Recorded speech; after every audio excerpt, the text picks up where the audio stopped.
አዲስ አበባ ከተማ በአጭር ጊዜ ውስጥ ሆነ ያደረገችው የአዲስ ዓለም አቀፍ ኮንቬንሽን ማዕከል ለነገ ሀገር ተረካቢ ታዳጊዎች ተስፋን የሰጠ ሆኗል። በርካቶች እየጎበኙት ያለው ማዕከሉ ከአዲስ አበባ ከተማ ትምህርት ቤቶች የተውጣጡ ተማሪዎችና መምህራን ጎብኝተውታል።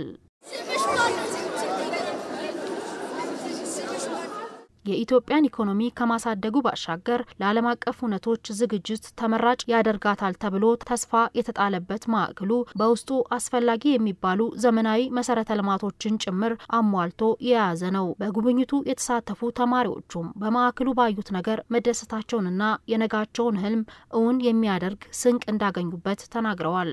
ሮቦት በማየቴና የአርት ኤግዚቢሽን ስላየው በጣም ደስ ብሎኛል። ኢትዮጵያ እንደዚህ ማደጓ ስታይ የሀገር ኩራተኝነት ስሜት ይፈጥርብሻል። በጣም የሚያምር ነው እና ወደፊትም ሀገር በደንብ እንድትበለጽግ እንዲሻሻል እኛም ተለውጠን ሀገርን ወደ ትልቅ ደረጃ እንድትደርስ እናደርጋለን። በጠቅላይ ሚኒስትራችን ሲመረቅ በቴሌቪዥን ነበር ያየነው። ወደፊት ደግሞ ለሀገራችን የምናበረክተውን ነገር ካሁኑ እንድንጎበኛ አድርገውን እኛም ለሀገራችን ደግሞ ወደፊት ከዚህ በላይ የተለያዩ ትልልቅ ነገሮችን ሀገራችን የሚጎላትን ነገር እንደ ዓለም አቀፍ ተወዳዳሪ እንድትሆን ለማድረግ እንሰራለን። እንደ ተማሪ እንማራለን። የብዙ የሀገር ጉለቶች አሉብን፣ ብዙ የአህጉር ጉለቶች አሉብን። ብዙ ነገሮች ማሻሻል የሚጠበቅብን መስራት የሚጠበቅብን ብዙ ነገሮች እንደ ትውልድ የምንማራቸው ነገሮች አሉ እና እንደዚህ አይነት ኮንቬንሽን ሴንተር ደግሞ ሲገነባ ሀሳቦች አንድ ላይ ይመጣሉ፣ የተለያዩ ፈጠራዎች አንድ ላይ ይመጣሉ። አንድ ላይ መምጣታችን ደግሞ የተሻለ ነገር እንድንሰራ፣ የተሻለች ኢትዮጵያን እንድንገነባ፣ የተሻለች አፍሪካን እንድንሰራ መንገድ ይከፍትልናል ማለት ነው። በጣም ደስ ይላል። ሀገራችን ደረጃ እንደደረሰች አይተናል። ብዙ የተለያዩ አይቼ የማራቃቸው ነገሮች ሁሉ እዚህ ላይ በቅቻሉና በጣም ተደስቻለሁ። አዲስ ዓለም አቀፍ ኮንቬንሽን ማዕከል በውስጡ የያዛቸው ቴክኖሎጂዎችን ጨምሮ በተማሪዎቹና በራሳቸው ግንዛቤ ላይ ለውጥ እንዲመጣ አቅም የሚሆን ነው ሲሉ መምህራን ተናግረዋል። እንደዚህ አልጠበቅነው እርግጥ ማለት ነው። አንድ አዲስ ነገር ነው። በሀገራችን ያሉት ነገሮች እንደገና አዲስ ነገር ስለሆነ በተለይ በተማሪዎች ላይ የሚፈጥረውን ተጽዕኖ በጣም ትልቅ ነው። ምናልባት አዲስ ቴክኖሎጂ ነው።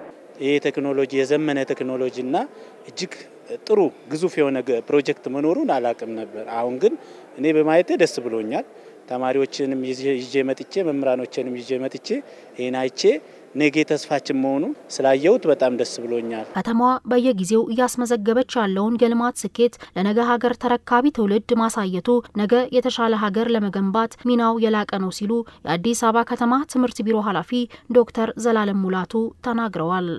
ሀገር የሚረከቡ ነገን መሆን የሚችሉ ታዳጊዎች ዛሬ የተሰራውን ስራ ውስጥ የነሱ ሚና በቀጣይ ምን እንደሚሆን ሀገራችን የደረሰችበት ከተማችን እየደረሰችበት ያለበትን ለውጥ እንዲያውቁ እንዲረዱ በዚህ ውስጥ ደግሞ ቅድመ ዝግጅት እንዲያደርጉና ለነሱ ቀጣይ ህይወት ስታርታፕ ሀሳብ ካላቸው እዚህ ማፍለቅ ማካፈል መገብየት እና የተለያዩ ፐርፎርም ሊደረጉ የሚችሉ ነገሮችም ካሉ ይሄ ሴንተር እንዳለ እንዲያውቁትና ቅድመ ዝግጅት ማድረግ የሚችሉበትን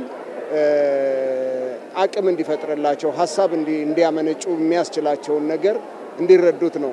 አዲስ ዓለም አቀፍ ኮንቬንሽን ማዕከል ዘመናዊ ሆቴሎችን ጨምሮ በርካታ አገልግሎቶችን ያካተተ ሲሆን ከባለፈው እሁድ ጀምሮ እስከ መጪው እሁድ ለጎብኚዎች ክፍት እንደሚሆንም ተመላክቷል።